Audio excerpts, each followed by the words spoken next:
Welcome to the perspective, where we lift the veils of the world and seek the secrets lurking in the shadows. Imagine standing beneath an endless night sky, the stars cold and silent.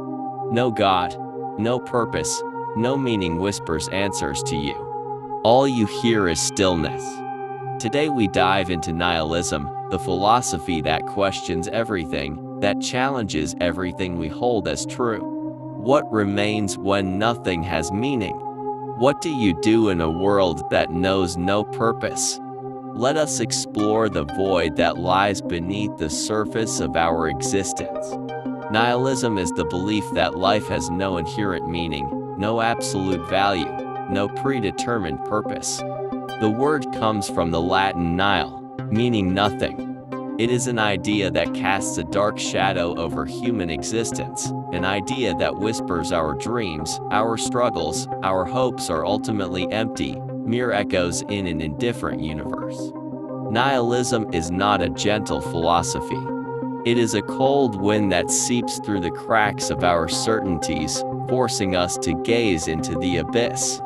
But where does this idea come from? Why does it captivate so many? And why does it feel so tangible in our modern world? The roots of nihilism run deep, but its modern form took shape in the 19th century, particularly through Friedrich Nietzsche, the philosopher who famously declared, "God is dead." This statement was not just an attack on religion. Nietzsche meant the loss of all absolute truths that once structured life. For centuries, religion gave people meaning. A story of heaven and hell, of good and evil, of a life beyond death. Imagine someone sitting in an old church, a Bible in hand, the words once full of power, but now they ring hollow, like a faded echo. The modern age, with its science, its doubts, its wars, shattered these certainties. God is dead, Nietzsche said, and we have killed him. But what remains when faith fades? Nihilism is the answer, a void that spreads when the old pillars of meaning collapse. But nihilism is not just the loss of religion. It goes further, much further. It questions whether worldly goals, like wealth, fame, love, or success, hold any meaning at all. Imagine a businessman who dedicates his life to climbing the corporate ladder. He works day and night, buys a big house, drives an expensive car. But at night, he lies awake, staring at the ceiling, asking, "What is this all for?" The promotion brings no peace. The money fills no inner void. The recognition fades like smoke. Nihilism whispers that even our greatest triumphs are fleeting shadows, dust in the wind of an indifferent universe. Nietzsche saw nihilism as a crisis, but also as an opportunity. He distinguished between two forms of nihilism that shape human existence. Passive nihilism is a defeat, a state of resignation. It is the moment when someone gives up, retreating into apathy or despair. Imagine someone scrolling through social media, moving from one video to the next, without joy, without purpose, just to fill the time. He exists, but it does not feel like living. He is there, but without drive, without fire. This is passive nihilism, a sinking into the void, a life that feels like an endless gray fog. But Nietzsche also spoke of active nihilism, a rebellious, creative force. The active nihilist accepts that there is no given meaning and chooses to create his own. He destroys old values, not out of malice, but to make room for something new. Imagine an artist painting in a chaotic, meaningless world. He paints not because there is a higher purpose, but because he chooses to, because his art is his response to the void. Nietzsche called this spirit the Übermensch, someone who rises above the void, who creates his own light in the darkness. But how many can do this? How many have the strength to build something from nothing? This question leads to one of nihilism's harshest challenges. If life has no meaning, why go on? Why love, work, fight? Imagine a young woman who, after losing someone she loved, questions everything. She sits in her room, the world outside feels gray, meaningless. She asks why she should keep living when everything ends, when everything fades, when death erases all. Nihilism offers no soft answer, no comfort. It forces us to stare into the abyss and ask what drives us when nothing endures. Nihilism is not just a personal crisis. It shapes our modern world in ways we often overlook. Think of digitalization, algorithms that control our lives. We consume endless content, buy products, chase likes, yet many feel emptier than ever. Imagine someone walking through a glittering city, surrounded by ads, lights, noise.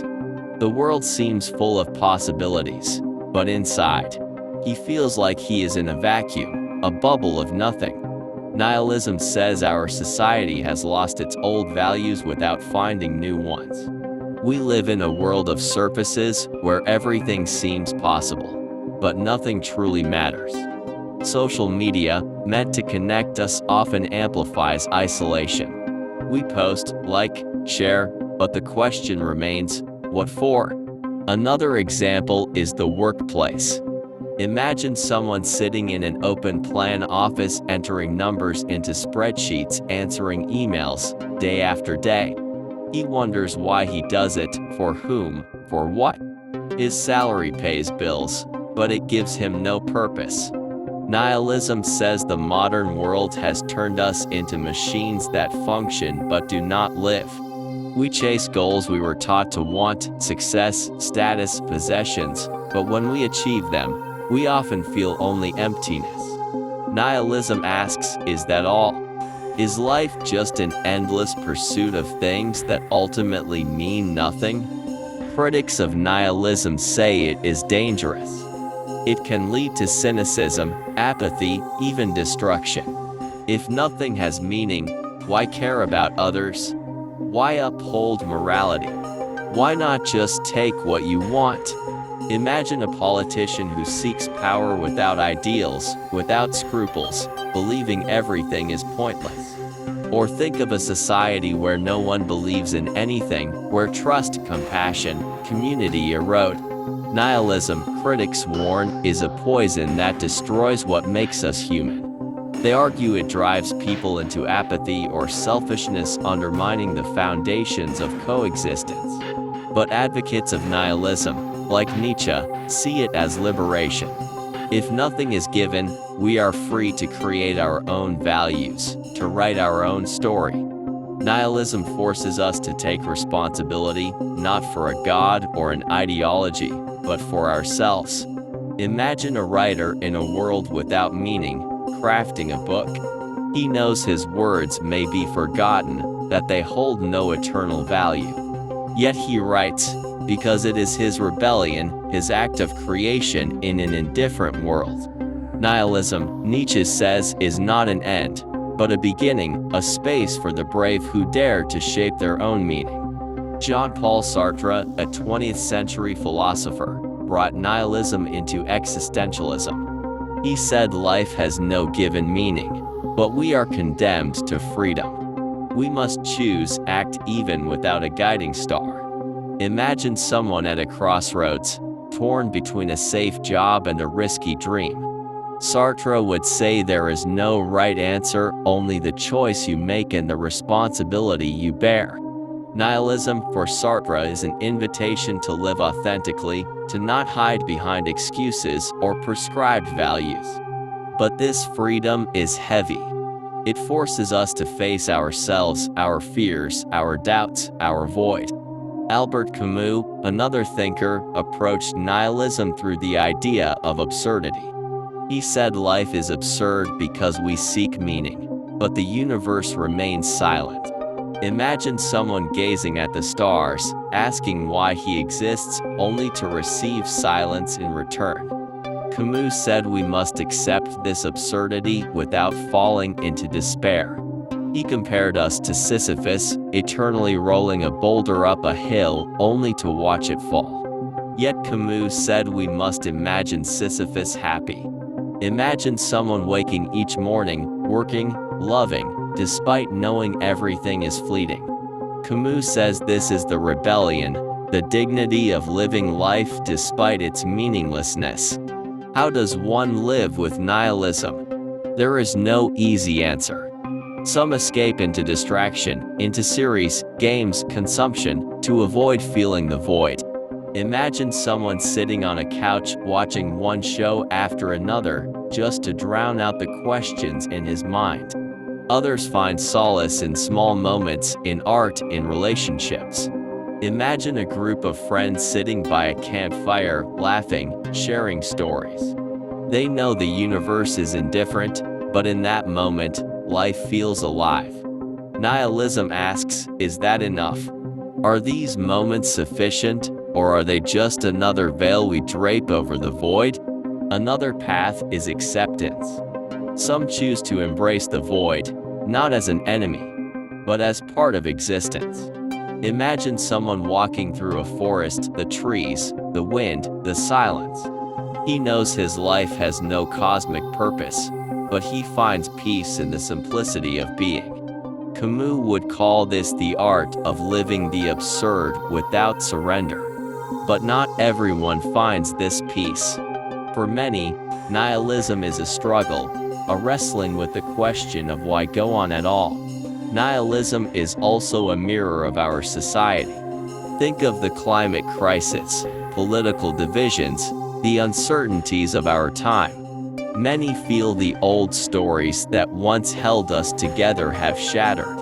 Imagine a young person reading news of wars, disasters, corruption. She asks why she should care when everything seems to be falling apart. Nihilism says there may be no reason, but perhaps the act of caring is the reason you choose.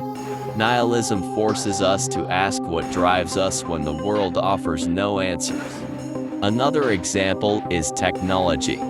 Imagine someone scrolling through an app endlessly, without purpose.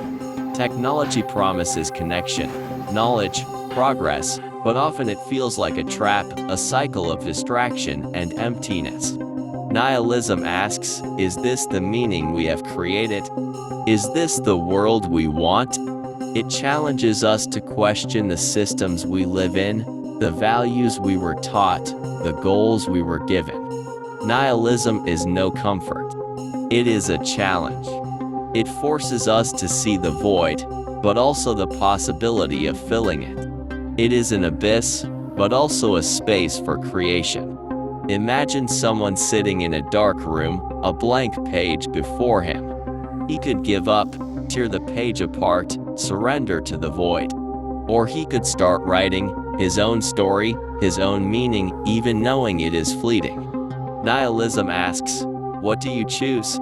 Is there something that drives you, despite the silence of the universe? Is it love, art, duty, or simply the stubbornness to keep going? Nihilism is a mirror. It shows us our fears, but also our freedom. It asks what keeps you alive when nothing has meaning. What do you see in the void? Is nihilism a liberation that allows us to forge our own paths? Or is it a curse that plunges us into despair? Share your thoughts in the comments. Tell us how you grapple with the question of meaning, or why you might not ask it at all. Subscribe to The Perspective to unravel more mysteries of our world.